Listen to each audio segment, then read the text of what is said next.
شیخ مدنی صاحب بتلا رہے تھے اسلام کے تعلق سے، پھر مولانا عبد القدوس صاحب نے بتایا کہ معاشرے میں اسلام ماں باپ کے ساتھ، یتیموں کے ساتھ، بیواؤں کے ساتھ اس طریقے کا سلوک پیش کرنے کا حکم دیتا ہے۔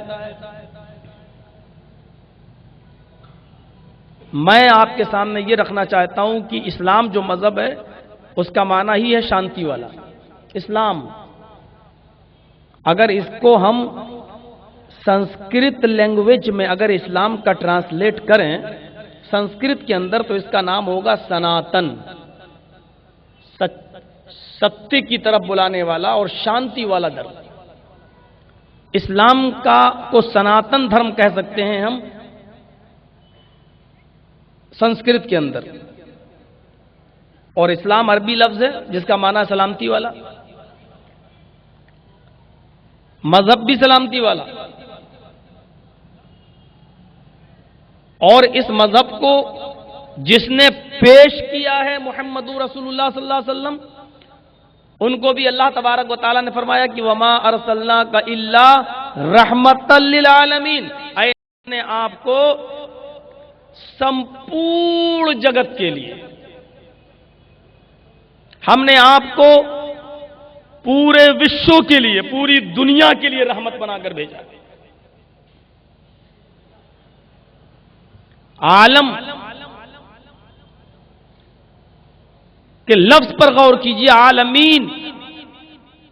اے نبی محمد صلی اللہ علیہ وسلم، ہم نے آپ کو سمپورن جگت کے لیے، اور صرف مانو ذاتی کے لیے نہیں کہا، صرف انسانوں کے لیے نہیں، بلکہ پوری کائنات میں جس پر، پورے وشو میں جس پر کرپا اور دیا اور رحم کیا جائے، آپ ان سب کے اوپر کرپالو اور دیاوان بنا کر بھیجے گئے۔ یہ ہے رحمت للعالمین کا مطلب۔ ہمارے پیروں میں تھوڑی سی بیڑیاں لگی ہوئی ہیں، ہاتھوں میں ہتکڑیاں لگی ہوئی ہیں، زبان پر پابندی لگی ہوئی ہے، ورنہ میں کہہ سکتا ہوں بھاگوت پران ادھیائے اسکند 12 اور ادھیائے 2 کے منتر نمبر 18 سے یہ وہی جگت گرو اور جگت پتی ہے جس کی پیشین گوئی وید ویاس جی نے کی تھی، اور جس کے بارے میں تمام رشی اور پیغمبروں اور اوتاروں نے یہی بتایا تھا، اشوما شگما روحا دیو دت جگت پتی۔ جگت پتی جس کو کہا گیا تھا وہ گھوڑے پر بیٹھ کر سفر کرنے والا، گھوڑے پر بیٹھ کر، یعنی اس دور میں، اس یگ میں آئے گا جب گھوڑوں کا زمانہ ہوگا۔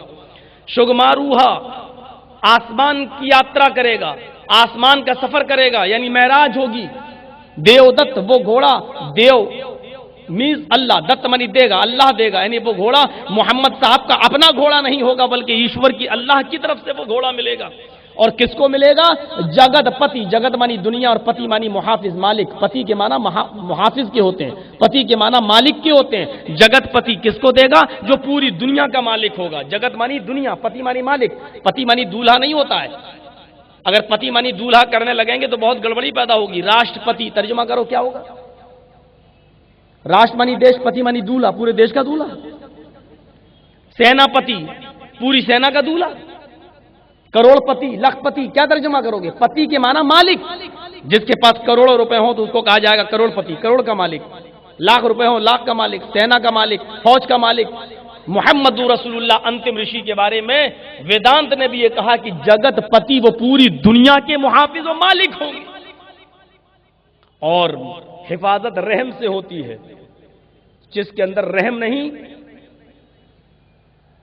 وہ محافظ حفاظت نہیں کر سکتا ہے، جس کے اندر رحم نہیں۔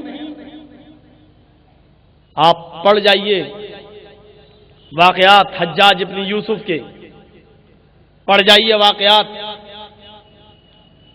اور مسٹر صدام حسین کی زندگی، اور اس طرف ہم اشارہ بھی نہیں کرنا چاہتے آپ کو، دیکھ جائیے جس کے اندر رحم نہیں وہ حفاظت نہیں کر پائے گا۔ اس لیے اللہ تعالیٰ نے محمد رسول اللہ کو ڈائریکٹ محافظ اور مالک کہنے کے بجائے رحمت والا کہا، وما ارسلناک الا رحمت للعالمین۔ رحم کا مجسمہ تھے، اسٹیچیو تھے، رحم و کرم کوٹ کوٹ کے بھرا ہوا۔ ابھی سن رہے تھے ایک عورت نے کتے کو پانی پلا دیا، اللہ کو یہ ادا پسند آ گئی اور اس کو جنت میں داخل کر دیا۔ لیکن کبھی آپ نے غور کیا کہ یہ عورت تھی کون؟ ہمارے سماج میں ایسی عورت کو ویشیا کہا جاتا ہے، ویشیا۔ اور ویشیا آپ اچھی طریقے سے جانتے ہیں، جو پیسہ لے اور جسم بیچے۔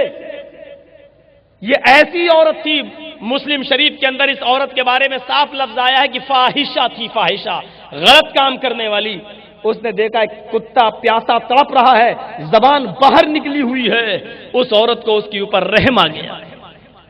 مسلم شریف کے الفاظ یہ ہیں، سامنے کنواں تھا، اس عورت نے اپنی اوڑھنی، اپنا دوپٹہ اتارا اور اس نے کنویں کے اندر ڈال دیا، اور پورے کنویں سے اوڑھنی کو گیلا کر لیا، پانی سے تر کر لیا، اور وہ کتے کے پاس آئی اور اس نے اس اوڑھنی کو نچوڑ دیا۔ کتے نے اپنی زبان سے پانی کو چاٹ لیا، وہ پھر گئی، اس نے پھر یہی حرکت کی اور یہی پانی کو نچوڑ دیا، اوڑھنی کو نچوڑ دیا۔ کتے نے جب تک اس کی پیاس نہیں بجھ گئی وہ بار بار پانی لاتی رہی اور اس کو پلاتی رہی۔